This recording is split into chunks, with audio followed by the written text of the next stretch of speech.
Hey everyone, Trish Thacker here. Really happy to be joining Patiently Waiting again for our third webcast in a set of six.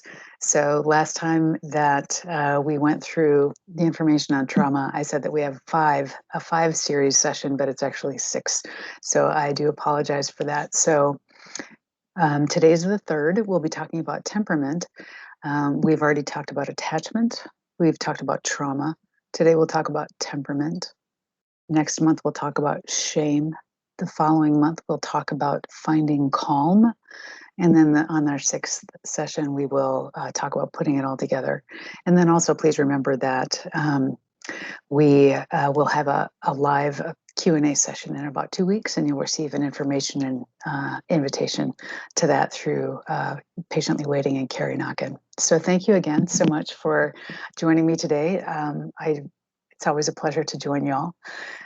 Today we're going to be talking about temperament, as I mentioned. So we're going to be talking about the Myers-Briggs in particular. So that's the Myers-Briggs is a temperament personality type indicator. We'll go through a short PowerPoint in a few minutes, but I've been working with it for a long time, over 20 years. And so that's one of the reasons that I use it. I'm really familiar with it. There's a lot of other assessments and a lot of other options out there for people to use. This is just the one that I'm the most familiar with. One of the things I would like to suggest you check out if you and your partner are willing to take the assessment together is it's a pretty new assessment. It's called Working Genius by Patrick Lencioni in the Table Group. And you can go to workinggenius.com. It's two G's, Working Genius, all small letters. And what they've done is they've identified these 6 geniuses that are required for any kind of problem solving and execution, project management, that kind of thing. But these are things that we do really well at home. There's a lot of things that we have to do in our day-to-day lives and things that have to get done, and rallying the family and making sure the bills get paid, that kind of stuff. And so it's a really quick, takes about 10 minutes to take the assessment. You'll get your results back pretty quickly. And a lot of people find that they can apply the information almost immediately. It does cost $25, but it's pretty, like I said, it's quick. And I've seen people already just have really remarkable results in that they're finding that it's easier to appreciate the things that come to them naturally and be less judgmental of the things that might not come as naturally to themselves. So less judgy toward themselves, but then also toward their other family members. And that's really one of there's many reasons to go through the process of taking a personality type indicator or a personality assessment or something like that.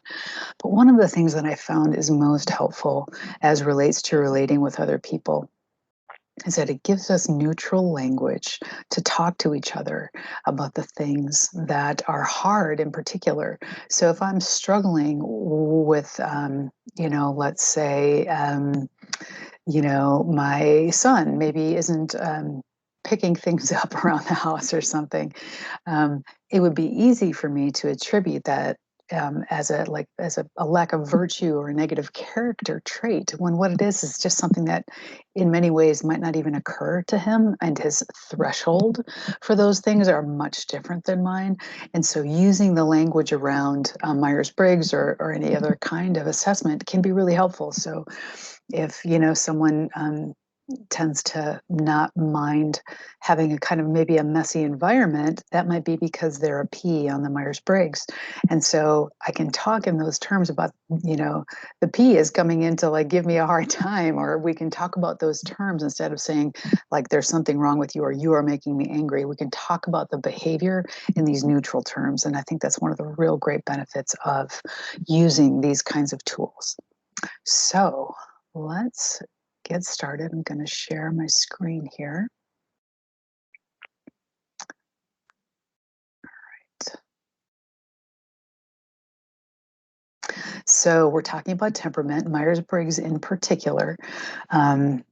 I do want to say that a number of the designs on these slides and the way that the information is formatted was developed by Kathy Duffy, and I source her at the end and how to contact her. So the information is really widely available, but she has a really great way of organizing the information that I think can be really helpful. So I want to make sure she's getting full credit. So using the Myers-Briggs type indicator. So this is a self-report questionnaire. That means that you fill this out. You fill out the questionnaire yourself, and you can score it yourself and things like that. It's not some kind of expert coming in and giving you like a diagnosis or a rating. You are the person who's going to fill out the questions, and then therefore the results are yours. So the Myers-Briggs is based on the work of psychiatrist Carl Jung from back in the 30s or so, and he talked about, he developed theories about different archetypes of personality. So I have distributed a paper questionnaire for people to take. There's a lot of other kind of quick questionnaires that are available online for our purposes as we're talking, or if I were working with you individually, I would ask you to go through this kind of old-fashioned hard copy process, simply because I know that's based on the work of Carl Jung and some of the other things that are out there online. I don't necessarily know that they're based in the same way, and I've seen results that look a little different. So it's called the Myers-Briggs because Catherine Briggs and Isabel Myers are the two folks who really kind of formalized it into this assessment process and helped develop and present the ideas in a way that are kind of more easily consumable by the general population.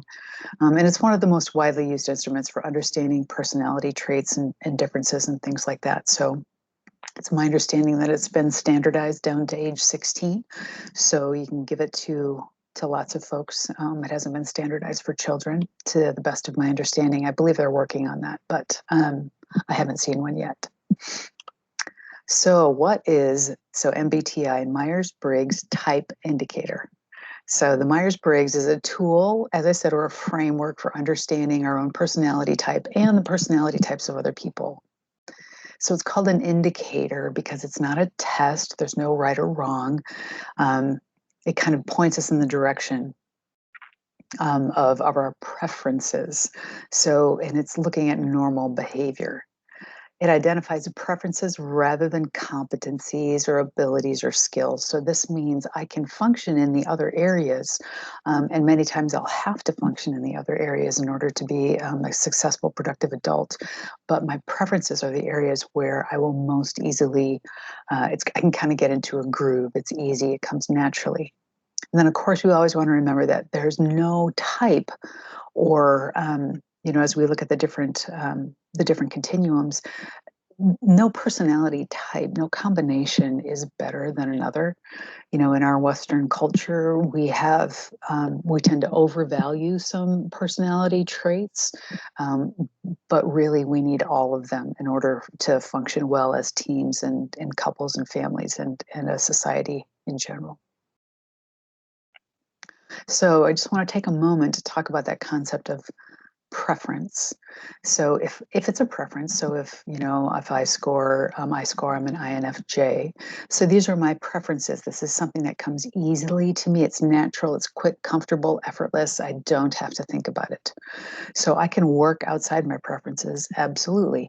For example, if we were in a room together, I would be operating in an extroverted manner, and I can do that, and actually I enjoy it. It just takes more energy from me because I do score pretty strongly on the introverted side of things. So if it's really a preference that's really challenging for me, it might feel unnatural or difficult.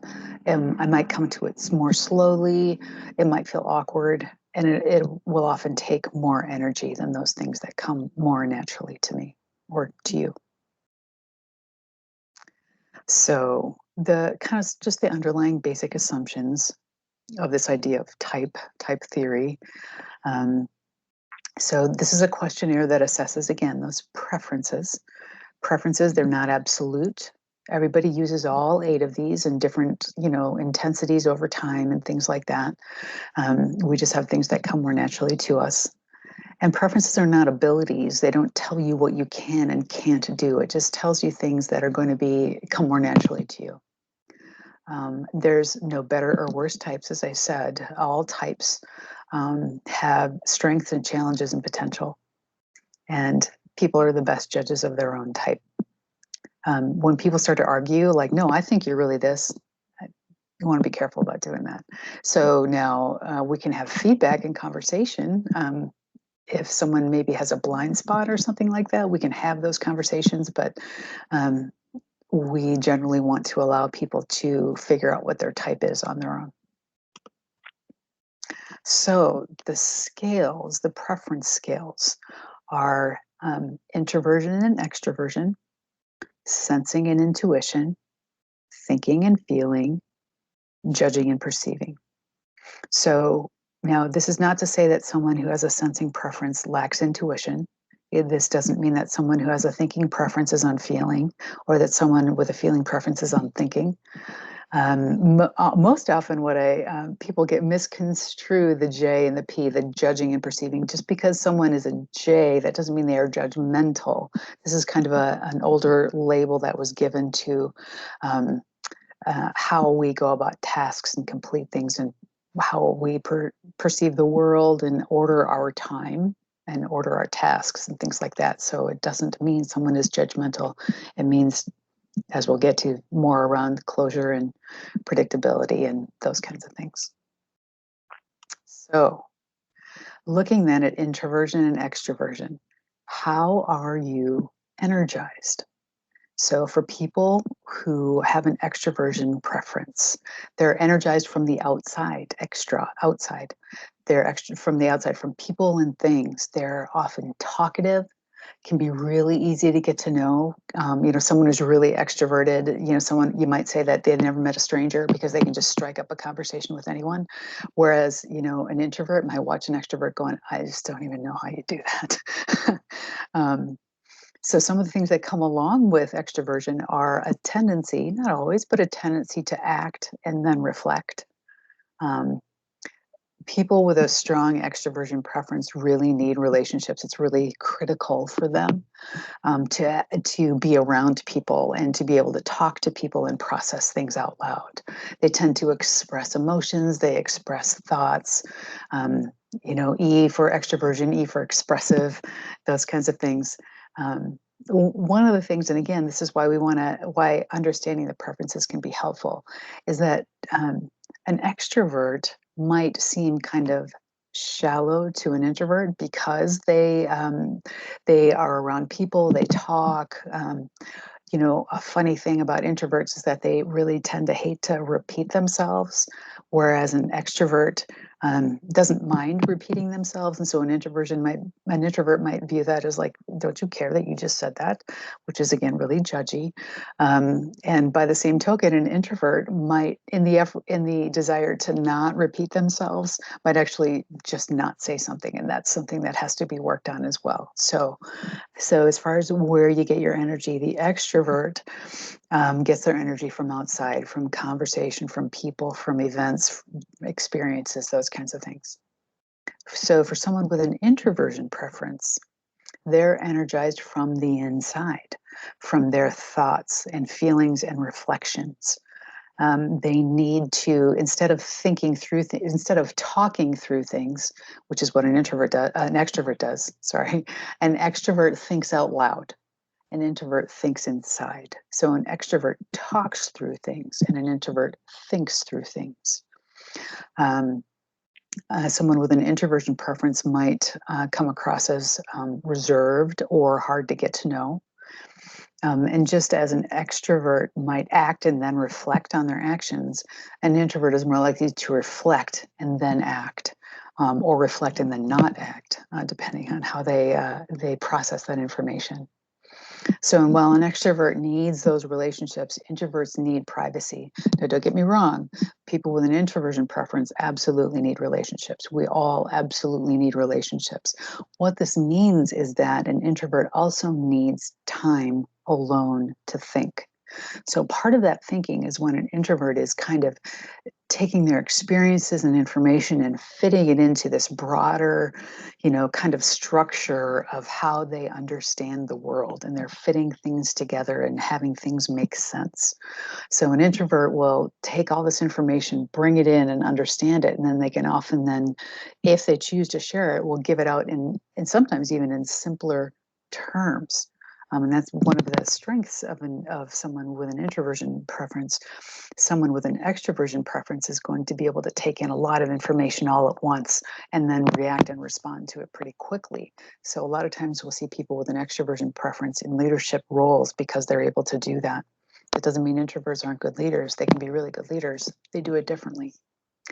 And so while someone with an extroversion preference tends to express emotions, an introversion preference tends to bottles up emotions is how it could be described. That can be perceived as negative, but they definitely tend to keep their emotions close to their vest. And while to an introvert, an extrovert might seem shallow, to an extrovert, an introvert might seem withdrawn and maybe cold. So again, we want to make sure that we're using some of this understanding to stop judging ourselves and judging each other. In our culture, in Western culture, we do tend to overvalue extroversion over introversion, but we need them both. We need both processes in order to function well as teams, families, society in general. So characteristics then with of extroversion versus introversion, excuse me. So an extrovert might do, think, do. As we were saying, they'll do and then reflect. So they might do something and then think about that and then do it again. Whereas an introvert is going to think about something and then do something and then think about it again. So you can see there's much more action on the extrovert side than there is on the introvert side. There's still a lot happening on the introvert side. It's just internal. Extroverts tend more toward action and introverts tend more toward reflection. Again, introverts can act and extroverts can reflect. This isn't an either or. This is kind of a preference and it functions along a continuum. And like I said before, an extrovert tends to talk through things and an introvert will tend to think through things. Extroverts are expressive. Introverts tend to be self-contained. Extroverts are really interactive.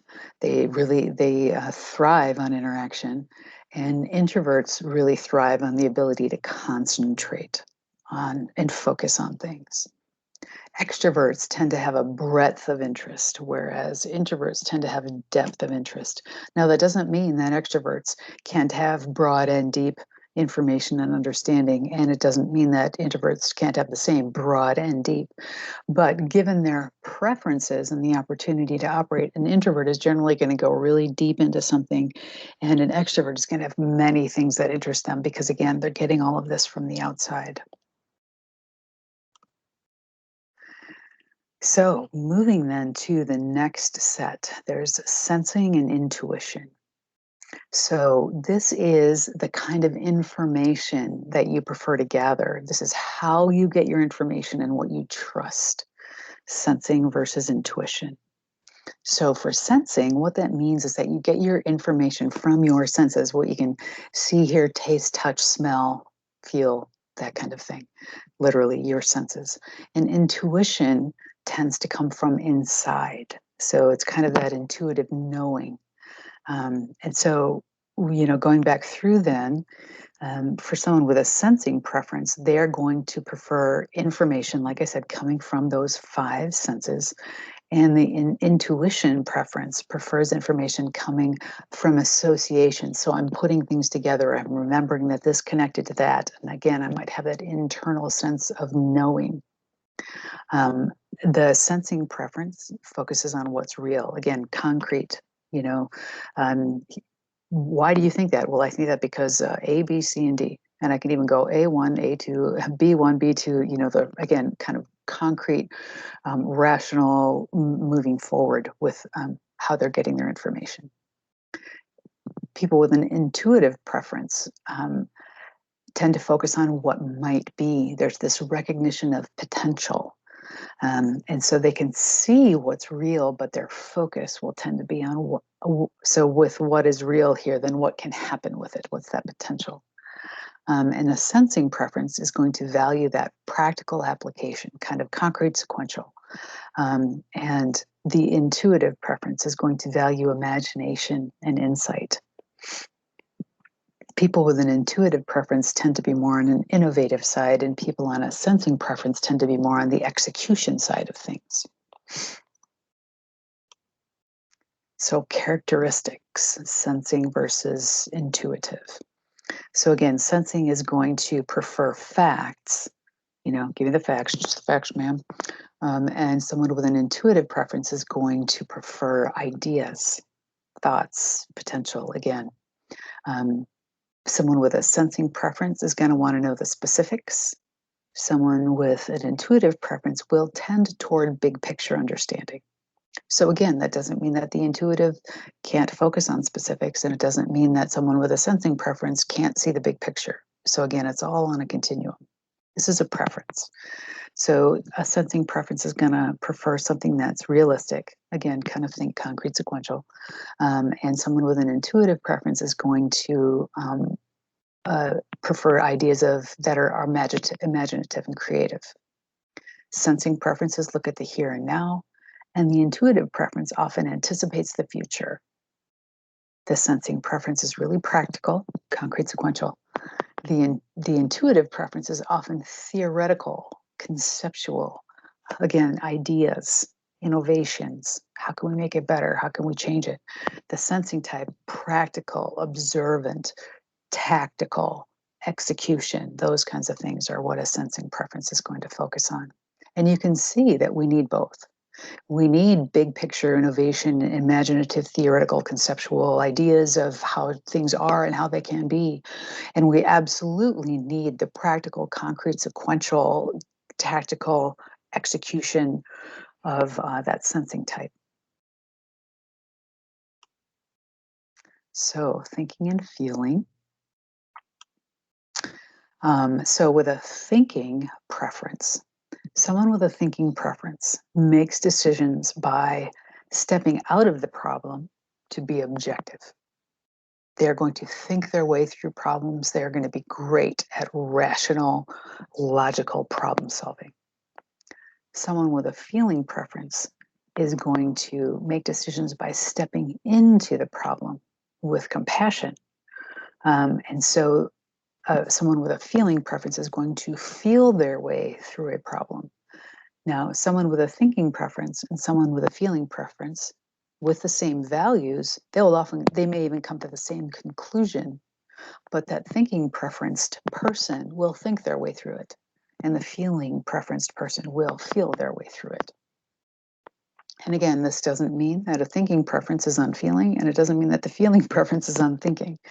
We want to make sure that we're not, pigeonholing people. That's never helpful. So, what process do you prefer to use in coming to your decisions? So, for the thinking preference, they again prefer to make decisions based on logic and objectivity, logical, rational decision making. And again, the feeling type then prefers to make decisions on the basis of values and convictions. Again, it doesn't mean that they lack objectivity and logic, and it doesn't mean that the thinking type lacks values or personal convictions. This is just how they tend to arrive at decisions. The thinking preference can be very quick to see errors and give a critique. If you can look at it as a gift, that'll be really helpful if you're a feeling type, because that quick to see errors and give critique can feel hard. It can feel critical and cold, but it's a gift, it's a skill, and we need people like that. Someone with a feeling type is quick to show appreciation and find that common ground. So, and again, it doesn't mean that thinking types can't show appreciation and find common ground. It doesn't mean that feeling types can't see errors and give critiques. Where's the energy? It's going to take more energy for that feeling preference person to give the critique, because they're working through this kind of feeling filter. And it's going to take more energy for that thinking type to find the common ground and show appreciation. They can be done and they can do it well. It might just take a little extra energy. It's not that first thing that comes to mind or that first reaction. That thinking preferenced person, again, steps out of a situation in order to analyze dispassionately, logical, rational, objective decision making. And that feeling type person steps into the situation, weighs the values and motives, and tries to understand it from the inside. So a lot of times, you might hear someone with a thinking preference say something like, well, if I were in that situation, I would. Whereas the thinking preference person would be the logical thing to do is. So again, both really valuable, both really important. And it's important not to try not to judge the other type.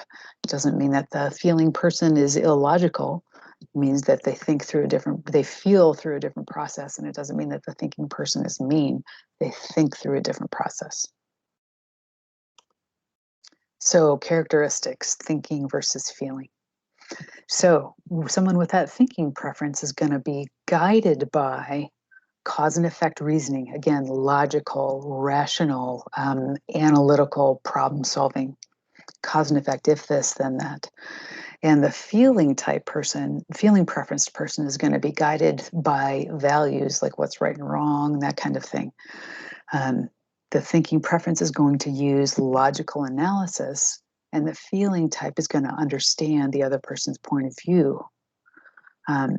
So the thinking type will seek objective truth, and the feeling type will seek harmony. And again, these are the preferences. People can do both. The thinking preference person will look for impersonal criteria, whereas the feeling preference person will look at personal circumstances. A thinking preference person will tend toward critique, and a feeling type preference will tend toward praise. The thinking preference person will focus on a task, and the feeling preference person will focus on the relationship. So, and again, people can do both. It's on a continuum. It's just what comes naturally. So, when it comes to like thinking and feeling, you want to be aware of each other's strengths and appreciate them and use them for the betterment of the couple, the family, things like that. So, if you want to go buy a car, you want to bring your thinking preferenced partner, friend, brother, sister with you if you're the feeling type person, because that thinking type person is going to be like, this is the bottom line. If this isn't it, we walk. Whereas the feeling preference person is going to be like, oh my gosh, this salesperson just spent all this time with me, and what if we lose the car? All that kind of stuff. So when it comes to any kind of bargaining like that, especially in an area where there is definitely like a bargaining, haggling element to it, bring that thinking preference person. Now, if you're going to a family gathering, the thinking preference person is really going to benefit from their feeling preferenced spouse, partner, friend, brother, sister, who's going to be able to walk into a room and they'll be like, they're happy, they're sad, they're tired, they're hungry, and they're going to be right. So, and that's really important as well. So we can learn from and be enriched by the preferences of the type that is opposite of us. And again, all on a continuum. I know I'm a little bit of a broken record, but it's important to remember that. All right, so then moving to the J and the P, judging and perceiving. So this is how you prefer to deal with the world around you, the kind of your lifestyle. So the judging preference prefers to live life in a planned and organized manner. So, if you ask me on Monday what I'm doing Saturday, I'll probably be able to tell you. And if you ask me to change my plans, the closer that I get to, Saturday, the harder it is going to be for me to change the plans. So that perceiving person, let's say, oh my goodness, let's say we've planned for a month that we're going to do, I don't know, we're going to go hiking on Saturday. We've planned it, we've got it, all that kind of thing. That judging preference person is, has already, planned on what you're going to pack for food, what you're going to wear, you're going to plan for every eventuality, all that kind of stuff that's already like done in the mind, if not in the real world of that judging preference person. And then let's say Friday night, the perceiving preferenced person is like, hey, I don't feel like going hiking. How about And that judging preference person is just going to be a little unwound by that. I mean, it's going to be hard. It doesn't mean that they can't shift gears. It means it's going to be hard. And the closer it is to the event, the harder it will be. So that's just kind of how they tend to manage their time. They're most comfortable when things are planned and organized. For the perceiving preference person, they prefer to live life in a spontaneous and adaptable manner. So, one of the things that I'll often say is someone with a judging preference will work first and play if there's time. Someone with a perceiving preference will play first and work if there's time. And again, now both are really important, but they, balance in all things. So a judging preference person will enjoy coming to closure and being decisive, having that decision made. A J just wants to have the decision made. And if they're a really strong J, they would even just make a bad decision so that and deal with the consequences, then sit with the discomfort of the unanswered, undecided issue.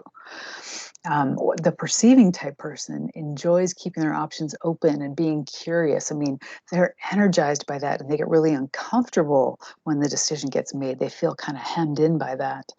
My mom and dad, my mom was a J and my dad was a P, big time. They were both on either ends of the continuum. And so they got to the point where they reached an agreement, good for them, where if we needed a car, my mom would say, you go, you do all your looking, you let me know when you've got your final two and I'll help you make the decision. But she, as a J, she couldn't go see option after option after option. She's like, which car are we going to get? And so they finally came to that agreement, and that was great problem solving on their part. So it's, understanding the different preferences and the different ways of being of the other, and then working with it and coming up with something that works for you as a couple, as a family, as a team, that kind of thing. The judging preference person really doesn't like the stressful last minute rush. They prefer to get things done on time, step by step by step, get it done early, rock on. The perceiving type person, preferenced person, is going to feel energized by that last minute pressure. It's going to help give them focus, and they'll get a little bit of a rush by that, and they'll really they'll enjoy it. And they'll be like, woo, that was quite a ride. Whereas the J is like, pulling their hair out. And again, we need to be able to meet those last minute pressures when they arise, because life is like that. And we also need to be able to plan and complete things. So we need both sides. So P will often like things like potential, possibility. The P's are the creative folks. Like if you think of, the box, get things done inside. So the J's create the box that the P's think outside of. And we need both characteristics. So the person with the judging preference is going to be planned, organized, controlled, structured, scheduled, all those kinds of things, predictable. A person with a judging preference is going to have a really hard time with a lot of visual clutter in their environment.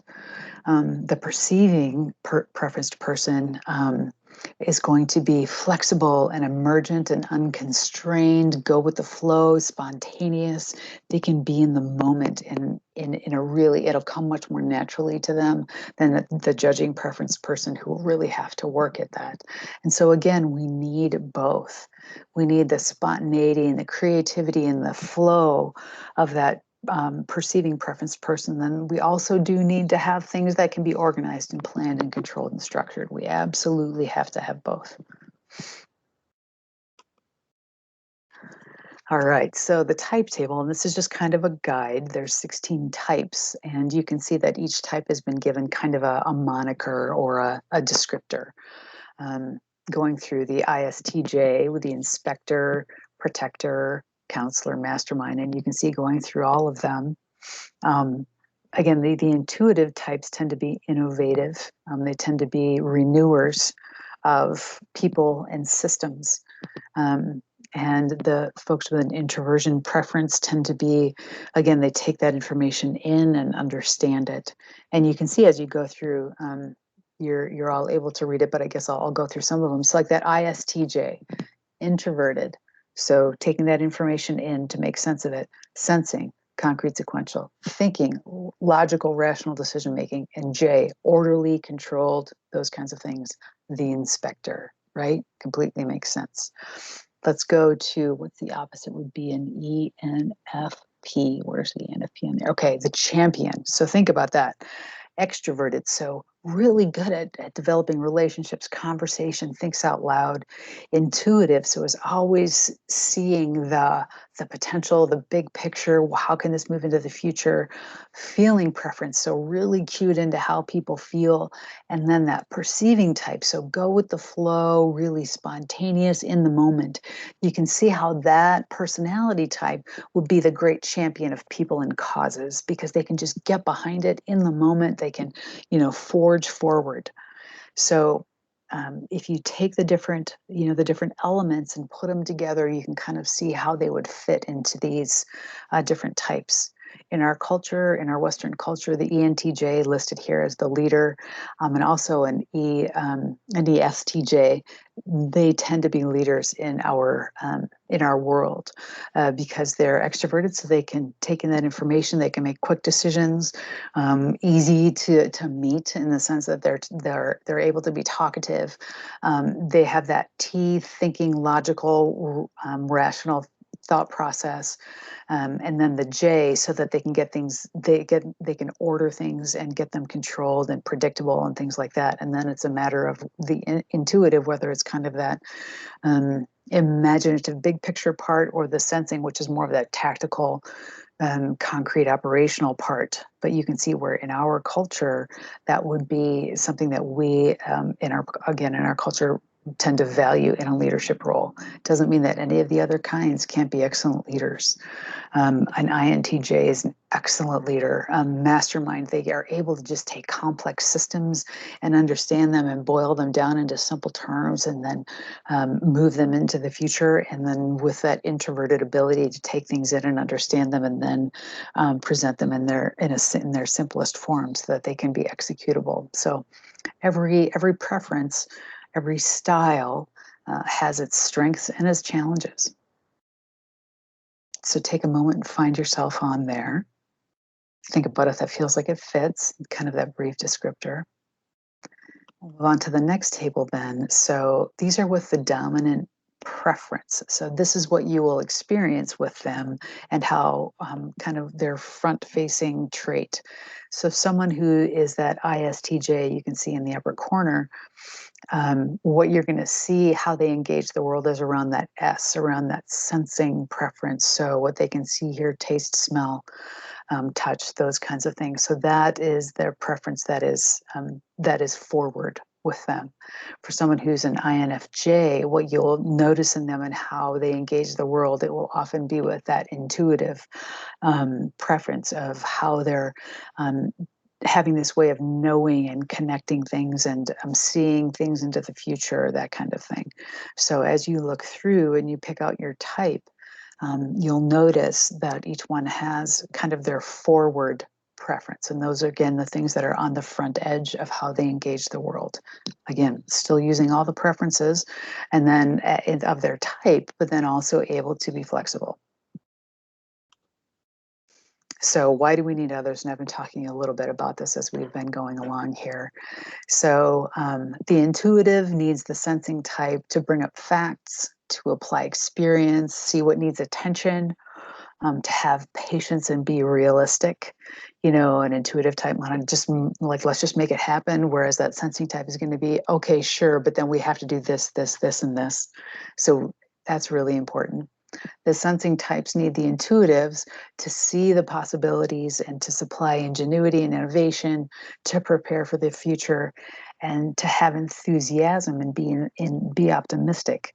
So an intuitive type, an intuitive preferenced person can be really enthusiastic because they can see that potential and get involved. They can also then get kind of carried in, depending if they're a feeling type or a thinking type. They can also, go the other direction, and they're, vulnerable to feeling down and low and things like that. But they'll have enthusiasm in a different way than a sensing type will. And the feeling types need thinkers to analyze, to find flaws in advance. Because again, a thinking type, they can just look and they'll see the error and they'll be able to critique it immediately. It's just what they see. It's nothing bad about them. It's a gift. It's what they see. They have the ability to be consistent because they've got that rational, logical problem solving. They stand firm and they can reform things because they have that ability to stand on that logical, rational decision making process. And thinkers need feeling types to be persuasive, to forecast how others will feel, think, react. To teach and inspire, so that logical, rational problem-solving, decision-making process. If that's not how you think, if that's not how you make decisions, it'll be hard to feel inspired by that. So the feeling type will be able to connect with what that person needs in a sense, or how they operate, and help give them that and inspire them and help them learn. And the feeling type can appreciate that thinker because they have the other parts, and that other decision-making skill. And so if you're presenting information or influencing or explaining to the different preferences, so if you're explaining something or presenting information to an S, you want to be factual. Work out the details in advance if you're able to. Don't make it up. If you're an N and someone is asking you in the moment why, don't try to make up the S. Don't try to make up the concrete sequential. Let them know you need to figure it out. You'll get back to them, because the S is going to poke holes in it right away, because that's how they think, and that's not how you think. But so if you're presenting information to the S, you want to try to be factual and detailed. Document successful applications of the idea, the thought, whatever. Look at reducing risk, like how do we make this work, and show why it makes sense. So again, sense makes sense. So present information to an N, you want to give a global schema. You want to talk about the challenges, but kind of give that big picture view, pros, cons. It's helpful when you're talking to someone with an intuitive preference if you have some confidence and enthusiasm in what you're presenting. Because that draws the intuitive part out of them, and so they can connect with the information. Point out, again, future benefits. They're going to tend to be future-oriented, and talk in terms of not letting opportunity pass by. That's something that can really kind of hook someone with an intuitive preference, is the opportunity. Again, needing the other side. Just because something is an opportunity doesn't mean it's the right thing to do. So we need all those things. We need that sensing person to help us figure it out. For T's, if you're presenting information to them, you want, again, logical, rational. State the principles, bring that down into those logical, rational points, principles, and thoughts. Be well organized. Move logically from point to point. So going through back and forth, front, back, all that kind of stuff is, over time, it's going to be very tiring for a T, and they're going to get frustrated, and you'll see it pretty quickly usually. Stress competence in handling an issue, and then talk about the cost benefit analysis. It's going to be really critical for a T in understanding and joining in something if you're trying to work in a common direction or present an idea to them that you want buy-in. So for the F, again, that feeling types, you want to talk about who else is for the idea, who thinks it's a good idea, because that's values. Like, oh, if that person thinks it's a good idea and they have these values, then maybe it's a good thing. You want to be personable, talk about how it's helpful, talk in terms of what's the right thing to do value-wise, and talk about why it's valuable. So these are things that will help connect to that preferenced person's way of thinking, being, and making decisions. We don't want to be manipulative. We're just talking about ways to engage in the conversation. So again, as we kind of talked through, there's this framework of the preferred interpersonal responses. We were talking with introvert and extrovert. An extrovert's going to talk it through. An introvert is going to think it through. Then there's the preferred focus of information. So that sensing type is going to want those specifics, concrete, sequential, things I can see, hear, taste, smell. And the intuitive type is going to want that big picture information. They're going to take their experience and their learning, and they're going to fit it into that big picture. It's one of the reasons they need that quiet time if they're introverted. For preferred reasons for action. For the thinking type, again, you want those logical implications, logical, rational decision making. Whereas for that feeling type, you're going to be looking at the impact on people and people's systems. And then for preferred approach to problem solving, to lifestyle, to way of interacting with the world, that J type, that judging preferenced person, gets joy from closure. let's figure it out, get it done. And then that P type is the person who loves the process, and they get the joy of the process of exploring ideas and options and things like that. So there we go. So that went through actually too. I wanted to give that Kathy Duffy, make sure that you give her credit for organizing the information in this manner. And I will stop sharing my screen.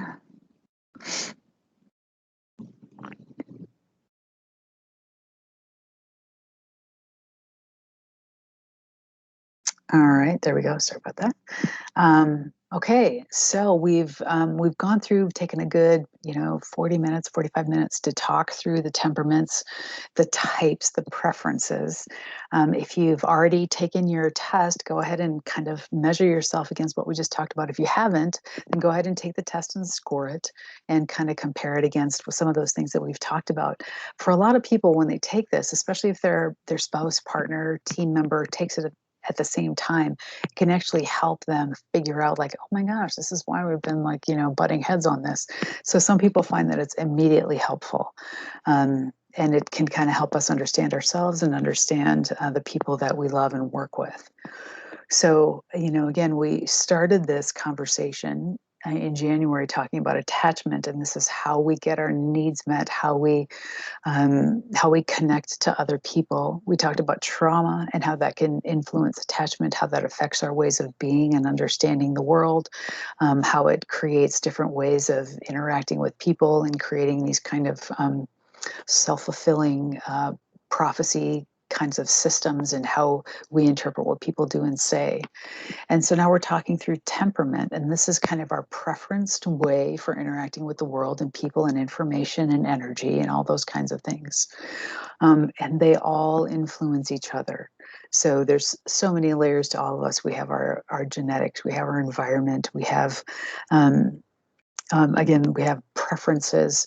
We have a trauma that may come in and affect and influence or interrupt any of those processes. And now we're starting to weaving these things together. We'll talk again in 2 weeks about that Q&A session, so we can go through and ask some more questions about temperament and preferences. Then in April, we'll be talking about shame. In May, we're going to talk about finding calm, and then June is going to be that final session of pulling it all together. So between now and that Q&A, I really just encourage you to take that test and find your score and see if it feels like it's helpful. Does it feel accurate? Does it explain anything? If you can get your partner to take it or another family member, does it explain how you're interacting with people, your work, your team, all those kinds of things? And then come with your questions. Some of the questions that you might have might be about, well, this is my temperament, and this is my attachment style. How does that weave together? I would love for you to bring those kinds of questions because they do weave together, and it's kind of impossible in this one-directional conversation where I'm just talking to you to go through all of the different options, because they are limitless options for how those things can interact. So think about that and bring those questions when we meet again in 2 weeks as well. Okay, so thank you so much again for allowing me to join you. I always enjoy talking with you. I really look forward to our Q&A session in a couple weeks, and take care until we meet again.